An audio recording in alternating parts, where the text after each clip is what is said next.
मित्रों नमस्कार। इस बार जो हम चर्चा करने जा रहे हैं वह धर्म और उसके दर्शन, उसकी चेतना और उसकी समझ पर और आम लोग कैसे देखते समझते हैं और उनकी जो धारणाएं हैं वह किस तरह से बनती हैं, मजबूत होती हैं, अंधविश्वास और दुराग्रह कैसे जन्म लेते हैं, इसके बारे में भी थोड़ी थोड़ी बात करेंगे और अपनी बात रखने की कोशिश करेंगे। तो हमारा जो सनातन धर्म है, जिसे हम हिंदू धर्म कहते हैं, जो अनादि है, अनंत है और सागर जितना गहरा और आसमान जितना विस्तृत है। मतलब इसका कोई ओर छोर नहीं है और इसकी जो मान्यताएं हैं और इसमें जो मानने, ढूंढने और जानने की स्वतंत्रता है वह भी अगाध है।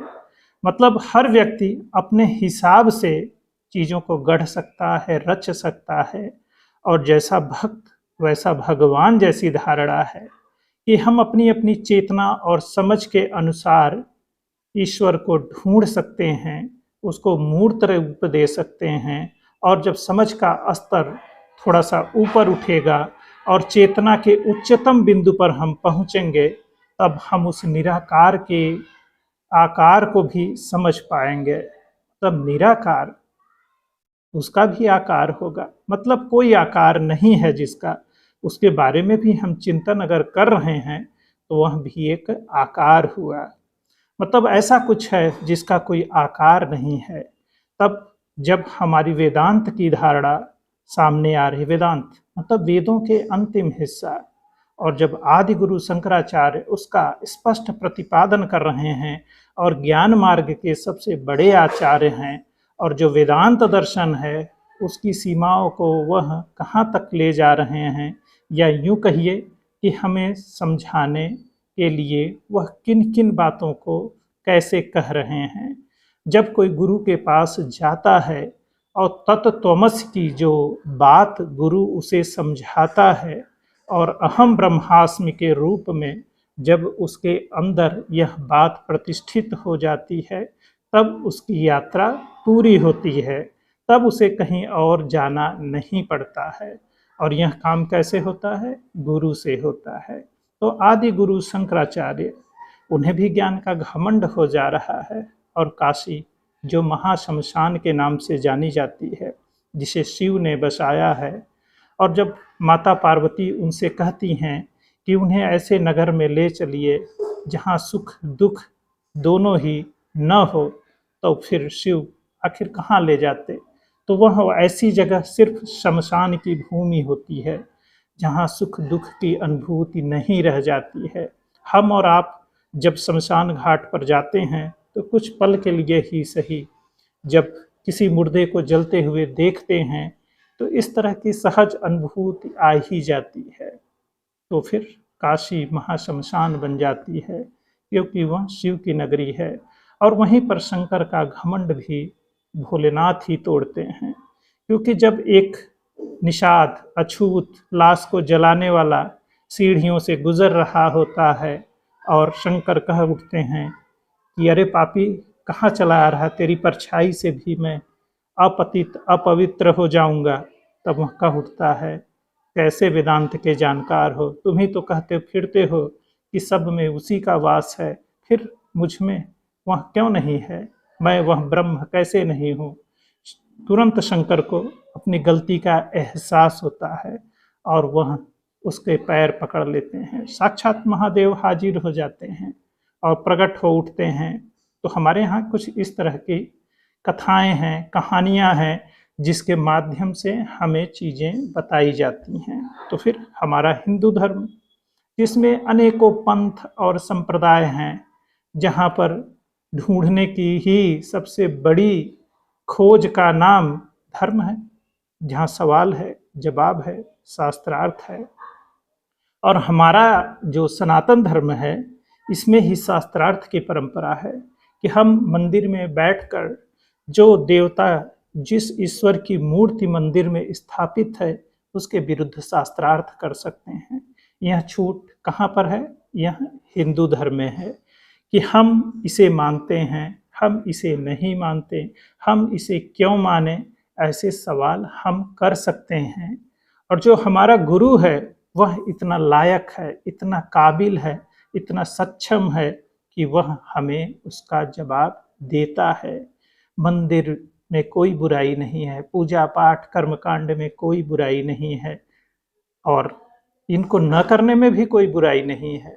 यही तो स्वतंत्रता है, क्योंकि जब करने की स्वतंत्रता है तो न करने की भी स्वतंत्रता है।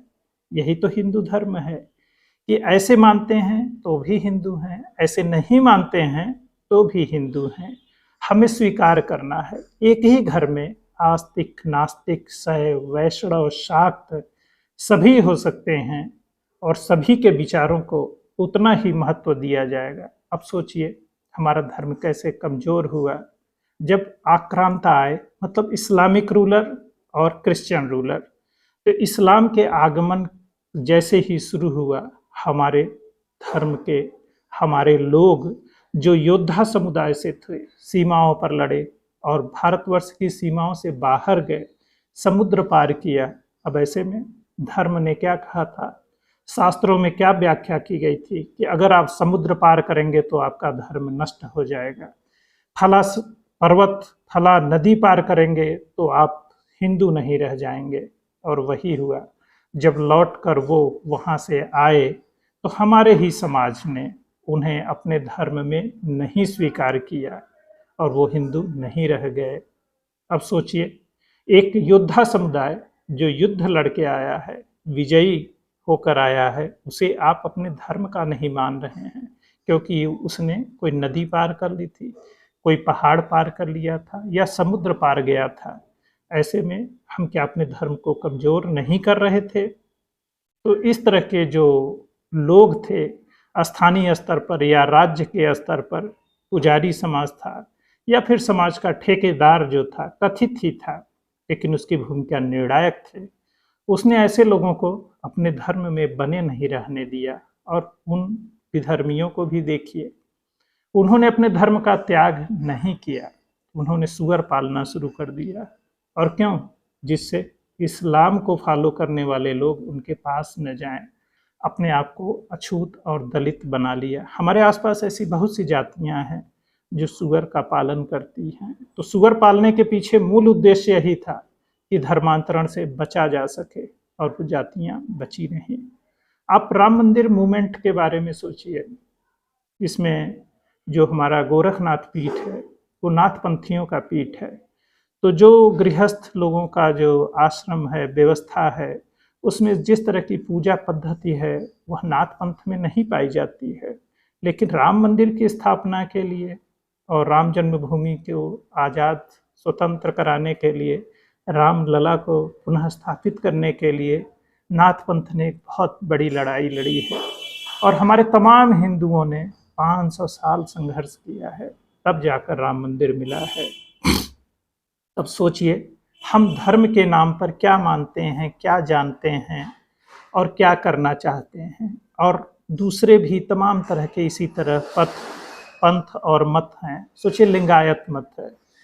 अब अपने धर्म के बारे में ही सोचिए, तो क्या आप बुद्ध, महावीर, नानक, कबीर, ओशो या फिर जग्गी वासुदेव, श्री श्री रविशंकर, बाबा रामदेव, क्या इन लोग को आप कुछ और मानेंगे या क्या मानते हैं?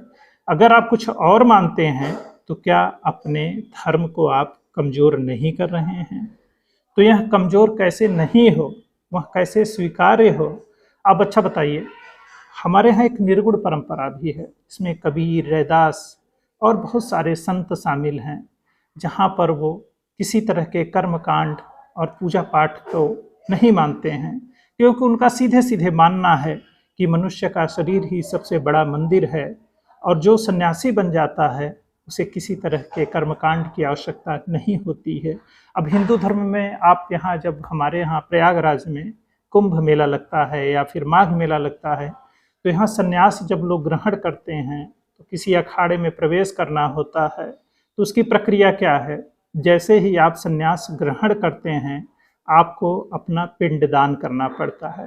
पिंडदान का मतलब समझते हैं ना? आप अपना स्वयं पिंडदान कर रहे हैं, अर्थात आपने जिस परिवार और समाज में जन्म लिया है, अब आप वहाँ के लिए मर गए, मतलब अपने को मरा हुआ मान लिया। अब आपके जो पिता का नाम आपसे जुड़ा हुआ था, उसकी जगह आपको गुरु का नाम मिल जाएगा। सन आपकी जगह गुरु आप हो जाएंगे आप ना, और आपको एक नया नाम मिलेगा। अब आप इसको बहुत सहजता से समझना हो तो योगी आदित्यनाथ जी के नाम से समझ सकते हैं। मूल नाम अजय विष्ट है, लेकिन उन्होंने नाथ पंथ में प्रवेश किया, संन्यास ग्रहण किया कि अब जहाँ जन्म लिया उस घर परिवार से कोई मतलब नहीं, तो अजय विष्ट से योगी आदित्यनाथ हो गए। न कोई जाति बची, न धर्म बचा, न कुछ बचा, बस जिस पंथ में घुसे बस उसी के होके रह गए। उसी तरह जीना है, उसी तरह मरना है, उसी तरह रहना है। तो फिर जो अध्यात्म की जो यात्रा है, जिसमें आप कर्म कांड, भक्ति, पूजा पाठ यहाँ से शुरू होती है, फिर मूर्त से अमूर्त की तरफ जाना होता है। जैसे आप प्राइमरी पढ़ते हैं, फिर जूनियर में आते हैं, फिर high school, inter, BA, MA, PhD ऐसी डिग्रियां होती हैं। इसका एक क्रम बना हुआ है, तो यह धीरे धीरे एक यात्रा करनी होती है। तो उस यात्रा के हम सभी यात्री हैं। तो मूर्त से अमूर्त की तरफ हमें जानने और जाने की कोशिश करनी है। अगर आप सिर्फ यहीं तक सीमित होकर रह गए तो आपने कोई यात्रा नहीं की। जैसे ब्राह्मण कोई पैदा नहीं होता है, ब्राह्मण बना जाता है।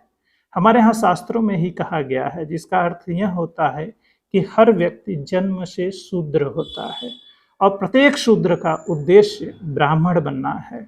ये जो हम लोग जन्म से टाइटल लगाते हैं कि फला कुल खानदान में पैदा हुए, ठीक है, कोई बुरी बात नहीं है, लेकिन ब्राह्मण बनना एक प्रक्रिया है।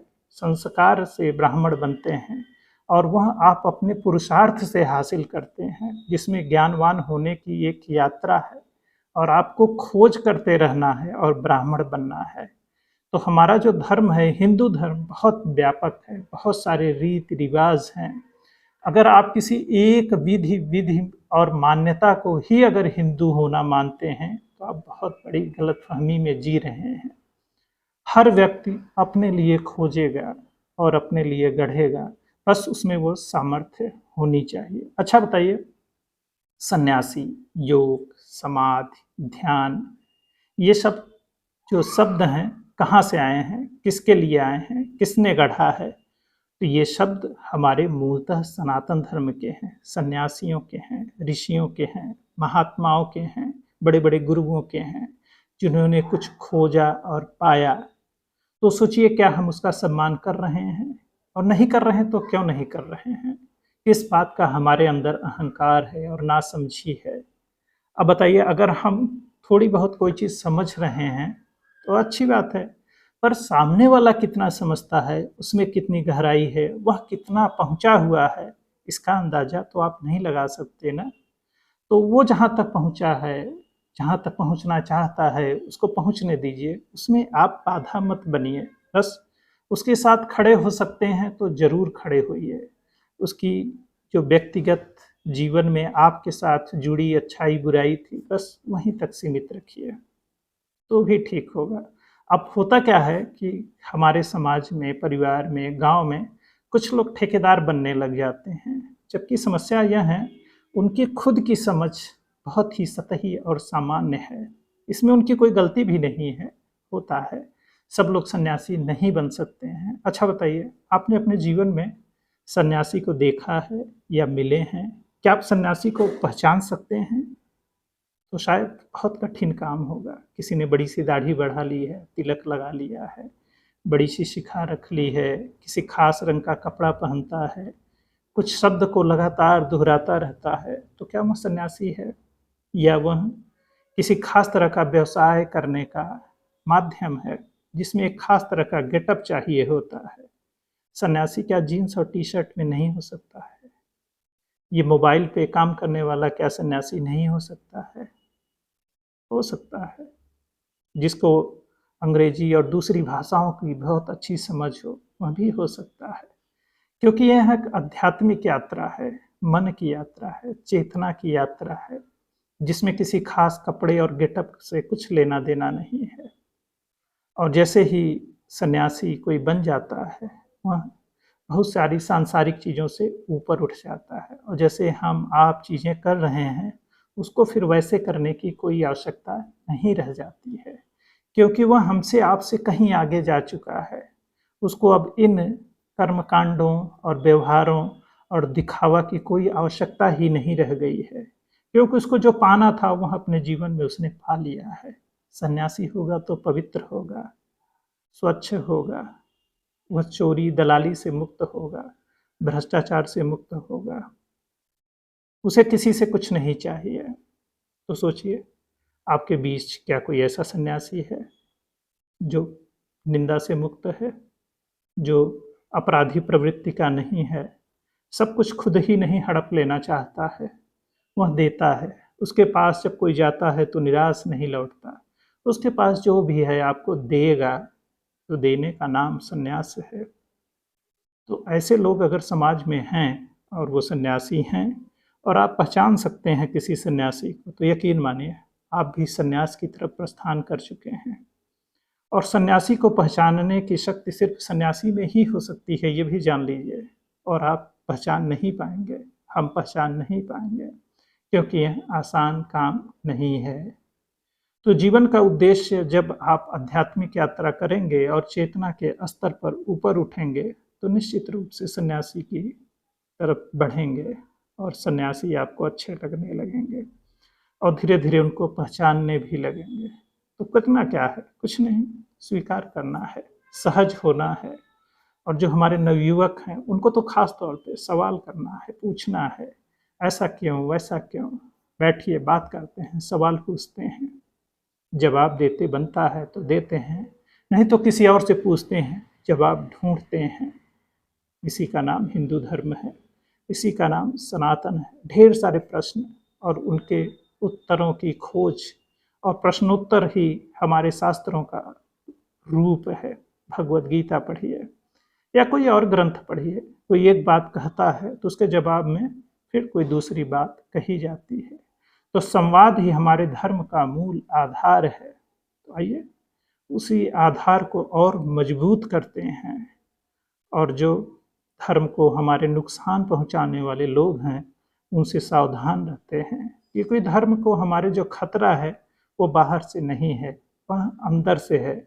ऐसे लोगों से है जो हमें स्वीकार नहीं करने देते, हमें उदार नहीं बने रहने देना चाहते हैं, वह नियंत्रित करना चाहते हैं। हमारी खोज हमारी अपनी होगी। बस मैं आपके साथ हूँ, बेफिक्र रहिए और आप भी अपनी खोज करिए, कहाँ तक पहुँचना चाहते हैं पहुँचिए। आपका ईश्वर, आपका अध्यात्म, आपकी उन्नति, आपकी अपनी यात्रा है और इसके लिए आपको ढेर सारी शुभकामनाएं। जय हिंद, जय भारत, वंदे मातरम।